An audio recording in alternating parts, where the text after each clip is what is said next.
सभी व्यूअर्स को जय श्री कृष्णा। आज के वीडियो का टॉपिक है कि उत्पन्ना एकादशी किस दिन है, इसका क्या महत्व है।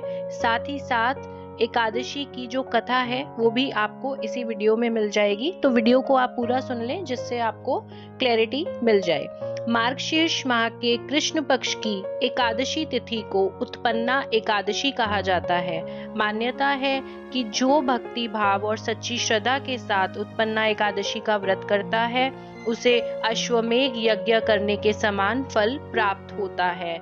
इस माह में श्री कृष्ण की उपासना का विधान है। वहीं एकादशी का व्रत भगवान विष्णु को समर्पित है और ये उन्हें बेहद प्रिय है। इस दिन भगवान विष्णु का पूजन एवं मंत्रों का जाप करने वालों को मोक्ष की प्राप्ति होती है। कहते हैं कि एकादशी के व्रत के परिणाम स्वरूप व्यक्ति को मृत्यु के बाद यमराज की यातनाएं नहीं सहनी पड़ती, साथ ही कई जन्मों के मृतक परिजन भी तर जाते हैं। अगर आपने मेरे चैनल को सब्सक्राइब नहीं किया है तो रिक्वेस्ट करूंगी जल्दी से अपने और मेरे इस YouTube चैनल को आप सब्सक्राइब कर लीजिए। वीडियो अगर आपको अच्छा लगता है तो इसे लाइक कर दीजिए। तो देवी एकादशी श्री हरि का ही शक्ति रूप है। इस दिन भगवान विष्णु ने उत्पन्न होकर असुर मुर का संहार किया था, इसलिए इसका नाम उत्पन्ना एकादशी हुआ। मान्यता है कि उत्पन्ना एकादशी का व्रत रखने से मनुष्यों के पिछले जन्म के पाप नष्ट हो जाते हैं। उत्पन्ना एकादशी के व्रत के प्रभाव से संतान सुख, आरोग्य और जन्म मरण के बंधन से मुक्ति मिलती है। तो आइए जान लेते हैं उत्पन्ना एकादशी किस दिन है। एकादशी तिथि की शुरुआत होगी 19 नवंबर को सुबह 10:29 से और इसकी समाप्ति होगी 20 नवंबर को सुबह 10:41 पर। तो उदया तिथि के अनुसार एकादशी का व्रत 20 नवंबर को यानी कि रविवार को रखा जाएगा। एकादशी व्रत का पारण अगले दिन द्वादशी तिथि में सूर्योदय के बाद किया जाता है। तो आपको एकादशी व्रत का पारण करना है 21 नवंबर को सुबह 6:48 से 8:56 तक आप इसका पारण कर सकते हैं।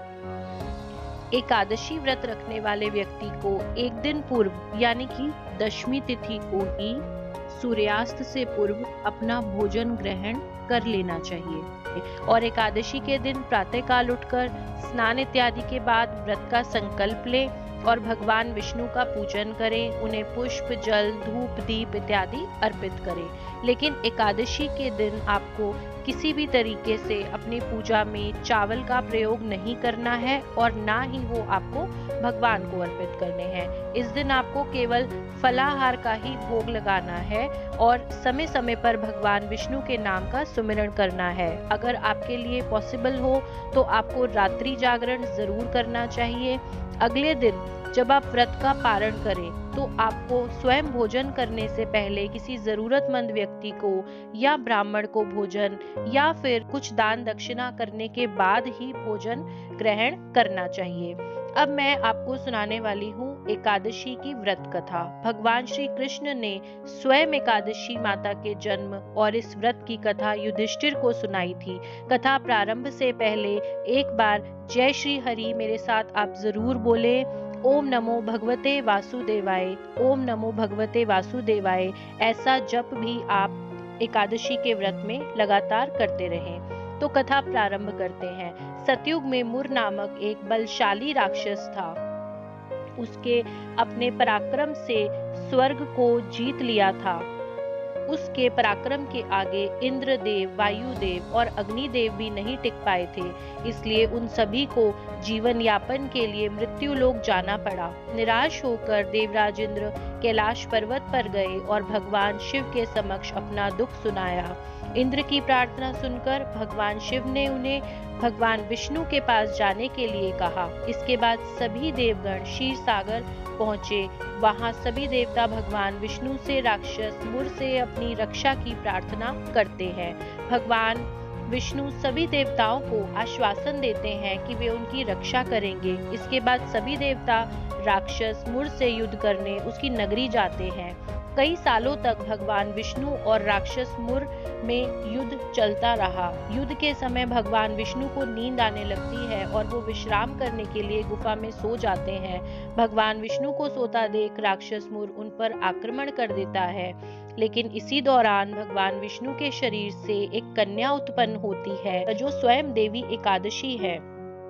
इसके बाद मुर और उस कन्या में युद्ध चलता है। इस युद्ध में मुर घायल होकर बेहोश हो जाता है और देवी एकादशी उसका सिर धड़ से अलग कर देती है। इसके बाद भगवान विष्णु की नींद खुलने पर उन्हें पता चलता है कि किस तरह से उस कन्या यानी कि देवी एकादशी ने भगवान विष्णु की रक्षा की है। इस पर भगवान विष्णु उन्हें वरदान देते हैं कि तुम्हारी पूजा करने वाले के सभी पाप नष्ट हो जाएंगे और उसे मोक्ष की प्राप्ति होगी। तो उसी दिन से एकादशी का महात्म्य प्रारंभ हुआ और इसके व्रत करने वालों को विशेष फलों की प्राप्ति होती है। ओम नमो भगवते वासुदेवाय। ओम नमो भगवते वासुदेवाय। जय श्री हरि।